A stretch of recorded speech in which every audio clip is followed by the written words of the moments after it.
Now, in a cramped makeshift room, Rajesh Vishwakarma sits in silence, trying to rebuild a life stolen from him.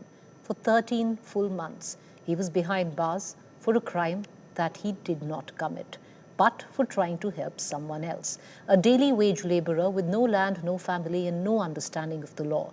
Rajesh has become yet another invisible victim of a broken system. We tell you more in our Get Real India report.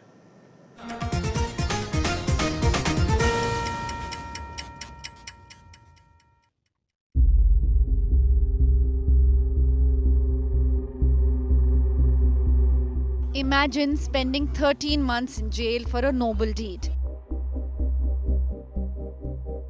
Last year, on June 16th, Rajesh Vishwakarma took an ailing woman, his neighbor's wife, to a hospital in Bhopal. पे जा रहा था उसका आदमी भी काम करता था मेरे साथ से बोली भैया मुझे हॉस्पिटल तक छोड़ दो। मैंने हॉस्पिटल तक उसको हाथ पकड़ के रंगात रंगात हॉस्पिटल ले गया। हॉस्पिटल में इलाज करवाया।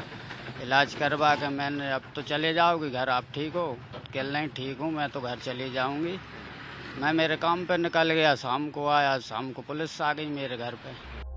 Hours later, the woman died in the hospital.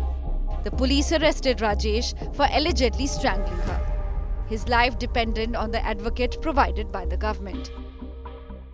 15 minute तक उसका उन्होंने परीक्षण किया है महिला का डॉक्टर द्वारा। तो उसने 15 मिनट तक महिला ने बात भी करी और उनको बताई कि मुझे सांस लेने में तकलीफ है, हाथ पैरों में दर्द है और नींद ना आने की कमी बताई थी। जब ये बताया तो उन्होंने उसका बीपी भी चेक किया जो नॉर्मल था। उसको इलेक्ट्रॉल पाउडर दिया, गोलियां दी और इंजेक्शन दिया। उसमें उन्होंने देखा था तो उसका चेहरे पे सिर्फ लाल निशान थे, बाकी कहीं किसी भी प्रकार की कोई अन्य चोट नहीं थी। In the trial, several holes in the police investigation emerged. The police did not present CCTV footage from the hospital. There were no witnesses.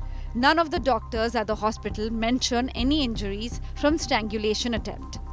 The victim did not mention any assault on her conversation with doctors when she was admitted. The post-mortem indicated strangulation, but no fingerprints were found. जब महिला hospital गई थी तो उसके जो कपड़े वो पहनी हुई थी उसमें आता कि वो काले और आसमानी रंग का सूट पहनी हुई थी। लेकिन जब पीएम के में जो होता है वो डॉक्टर कहते हैं कि वो फुल आस्तीन के हरे कलर के, मतलब कपड़ों में भी काफ़ी डिफरेंसेस था।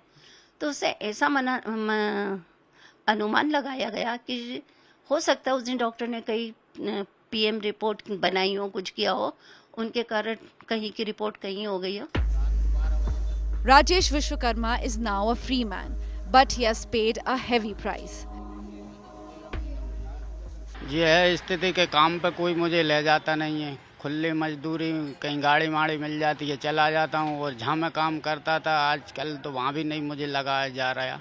वो जो बोलते हैं अरे वो जेल से आया है ऐसा उनसा, मेरा काम कारोबार पूरा बेकार हो गया। और मकान मालिक कहने जाता हूँ कि सब मेरा सामान दे दो, पैसे लेता है कि पैसे दे दो भाई 13 महीने के। अब इसकी क्या कैसे दूँ मैं? बेघर हूँ, मेरा कोई है ही नहीं।